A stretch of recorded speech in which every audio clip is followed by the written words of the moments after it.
Mga kababayan, abogadong vlogger napahiya po kay Congressman Marcoleta sa TRICOM hearing dahil sa inakusahan na nanlilinglang daw sa mga Pilipino si Congressman Marcoleta na sinasabi niya sa kanyang vlog.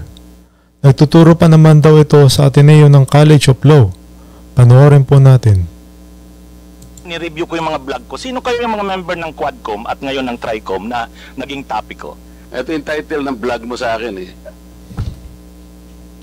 Huwag maniniwala sa pakulo at panlilinglang ni Marcoleta. Ano ang panlilinglang ko, attorney? Una, hindi mo ako kilala. Ikaw, hindi rin kita kilala. Pero dito lang sa title na title pa lang. Huwag maniniwala sa pakulo at panlilinlang ni Marcoleta. Attorney, kahit kailan wala akong nilinlang na mamamayan ng Pilipinas. Wala kang karapatan na akusahan mo ako ng ganito. Kung ang pinag-uusapan ay gusto mo lang ma-informahan ang mga nagpa-follow sa iyo kung sino-sinong maraming nagpa-follow. Yan po mga kababayan, hindi po makaporma itong abogadong vlogger na to. Sayang pa naman ho na nagtuturo po sa Ateneo ng College of Law. Ayan ba ho ba ang tinuturo nyo sa kolehiyo, sa mga estudyante nyo na nagpapahiya ng mga ibang tao na hindi naman totoo? Talaga yung naging topic ko po kayo tungkol dun sa rally ng Ano nga yung sinabi ko sa rally na nanlilang ako ng Pilipino? Wala ka man lang maisip? Yan, sagutin mo. Ito yung uri mo na hindi kailangan talagang nagbablog eh. Nami-mislead mo yung mga tao, nilililang mo yung mga tao. Wala akong makitang panlilang na ginawa ko sa ating mamamayan. Ikaw, ang lakas ng loob mo na mag-vlog. Abogado ka pa naman. Hindi ka karapat dapat na abogado eh. Hindi ka dapat magturo sa Ateneo. Ako po si Attorney Ricky Tumutorgo. Gusto ko rin i-clear yung issue na napapasama ako doon sa 40 na fake news na mga vloggers eh. Doon kasi sa 40 na yon, nakahabol si Mark pang 41. Sabi ko, 3 lang yata kami ditong hindi DDS ah.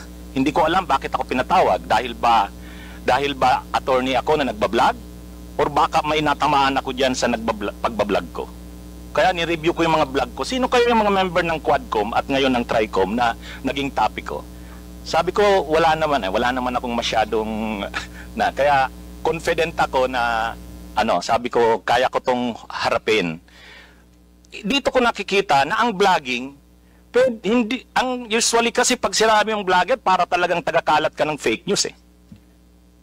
Pero hindi ako Attorney, ang sinasabi po ni Congressman Marcoleta na huwag kayong magpakalat, huwag kayong manira na ibang tao kung hindi naman totoo, kung ano ba yung nakikita nyo. Ang mga vlogger po ay hindi nagpapakalat ng fake news. Sila lang po ay nagbibigay lang po ng opinion kung ano yung nakikita nila. Yun lang po yun. Hiya na sabihin na vlogger ako. Pag nagpapakilala ako, pinapakilala ko talaga ang sarili ko na vlogger. Kasi hindi ko nakikita na ang vlogging ay masama. Siguro kung may gumagawa man yan, sila lang yon. Pero ang internet kasi, ang social media, ang cyberspace, magagamit natin sa kabutihan ng bayan. Pero magagamit mo rin siya sa kasamaan. Ako, nakakahiya naman, nagtuturo ako sa Ateneo, College of Law, Constitutional Law po noon, tapos magiging tagakalat ako ng fake news. Proud kami na sabihin na kami ang mga vloggers na hindi kami nagpi-fake news. Pero may tag kami on. Mr. Chair, yes, what's the interjection? Point of order, he was telling us that he would like to give recommendations to us. But he is now telling himself. He is now giving a story about himself. Na sana, attorney, hindi mo ginagamit ang aming TRICOM para mag-campaign ng iyong party list, no? O kaya naman si Mark, para i-campaign na kanyang sarili. Okay. Kailangan namin yung recommendation mo. Okay. Hindi namin kailangan yung sinasabi mo na ginagawa mo sa vlog mo. Attorney, abogado ka pala na nagtuturo sa Ateneo. At sinasabi mo, ang diferensya ng private sa public figure, pagka public figure ay hindi basta-basta. Kahit nabirahin mo, parang may lisensya ka na, parang gano'n sinasabi mo. Pero pag private, talagang kinakailangan may malis ka agad yun. Siguradong, kaya lang nung ikaw ay nag-vlog, ito yung title ng vlog mo sa akin eh. Huwag maniniwala sa pakulo at panliling lang ni Marcoleta. Ano ang panliling lang ko, attorney? Public figure ako, pero kailangan malaman ko, sapagkat dito lang may malis ka na eh. Una, hindi mo ako kilala, ikaw hindi rin kita kilala. Pero dito lang the title pa lang. Huwag maniniwala sa pakulo at panlilin lang ni Marcoleta. Attorney, kahit kailan wala akong nilinlang na mamamayan ng Pilipinas. Wala kang karapatan na akusahan mo ako ng ganito. Kung ang pinag-uusapan ay gusto mo lang ma-informahan ang mga nagpa-follow sa iyo kung sino-sinong maraming nagpa-follow. Pwede mo ba sagutin ito muna? Ano yung panlilin lang na sinasabi mo rito?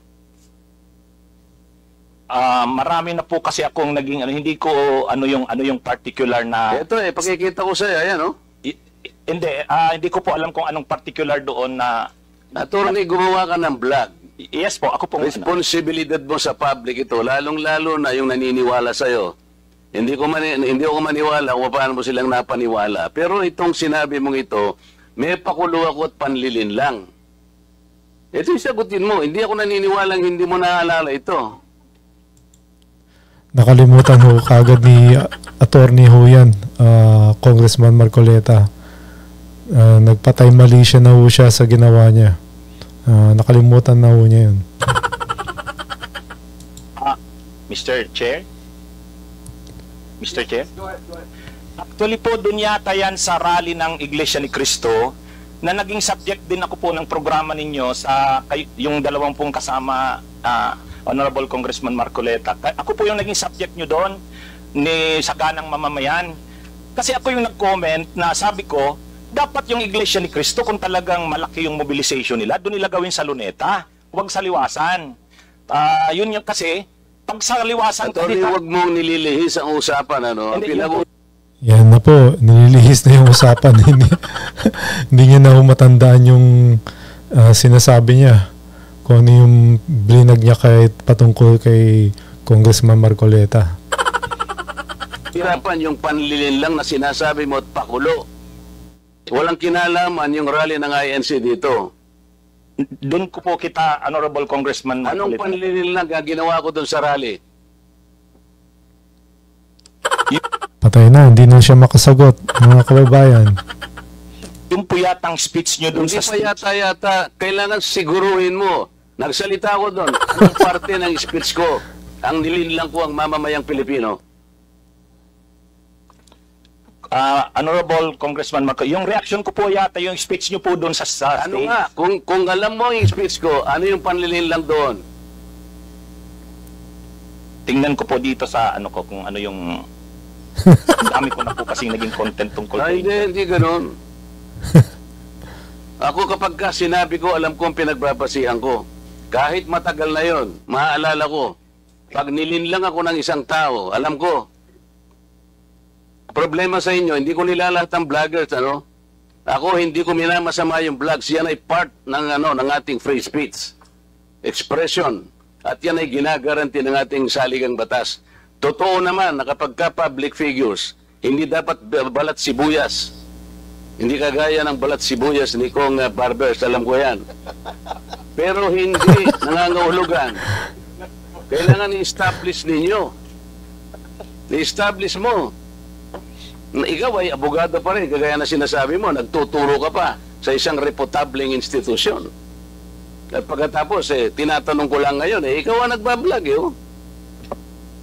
Basta po tungkol po talaga yung naging topic ko po kayo tungkol dun sa rally ng Ano nga yung sinabi ko sa rally na nanilang ako ng Pilipino?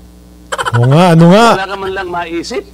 Hindi niya ako maisip, nakalimutan na. Yung uri mo na hindi kailangan talagang nagbablog Nami-mislead mo yung mga tao, nililin lang mo yung mga tao. Ang dahilan ay hindi mo man lang masabi kung ano yung aking mga panlilin lang na sinasabi mo rito. Pakulo at panlilin lang. Hindi ganyan yung mga vloggers na kilala ko. Yung mga vloggers umaatake rin sa akin, pero hindi ako balat sibuyas. Sapagkat may basihan ang kanilang sinasabi. Yung pinag-uusapan siguro namin dito. Gusto nila niyang tingnan siguro kung ano yung mga seats ng mga aming pinag-uusapan dito. Hindi ako balat sibuyas, pero ito. Kung Marcoleta, alam nyo na ho yan. Ibig sabihin yan kung bakit kayo binabanatan. Ayaw ko yung panalo niyan dahil na may basbas na yan kay Tabachoy. Wala akong makitang panlil lang na ginawa ko sa ating mamamayan. Ikaw, ang lakas ng loob mo na mag-vlog. Abogado ka pa naman. O ano? Gusto, panoorin ko po Hindi na ako makasagot yung abogadong to. mamaya itong kung ano Ay, yun ang hirap sa atin, Mr. Chair eh. ano po kasi, Isip-isipin mo, bigla ka na lang gagawa ng isang vlog na ngayon ay tatanungin kita ng diretso, wala ka man lang masabi, kahit isang panlilin lang. At ang inaakala mo, baka sakaling doon sa rally. Ibig mo sabihin, naharap ako sa rallying pagkalaki-laki para manlil lang ako ng mamamayang Pilipino? Hindi ka karapat dapat na abogado eh. Hindi ka dapat magturo sa Ateneo. Sinasabi ko sa iyo ngayon. Ako hindi ko inaukusahan ng mga vloggers. Kahit masasakit ang sinasabi nila, ngunit merong basihan. Meron silang pinagmumulan na basihan. Pero ikaw, attorney, dahil sa attorney ka, yan ang sinasabi mo, at nagtuturo ka pa sa isang reputabling institution, dito lamang sa title mo eh. Huwag maniniwala sa pakulo at panliling lang ni Marcoleta. Pagkatapos tatanungin kita ngayon, Nakalimutan niya na ho yun. anong panliling lang ang ginawa ko? Wala ka man lang masabi. Kaya naman kitang idemanda pero hindi na kita pagtitsagaan eh. Kung ikaw lang. Gusto ko lang malaman ng mga tao na walang basihan tong ginagawa mo. Para sa akin, sapat na. Nakabayaran sa'yo. O total, hindi na siya makakimbo, Mr. Chair. Tatigilan ko na siya.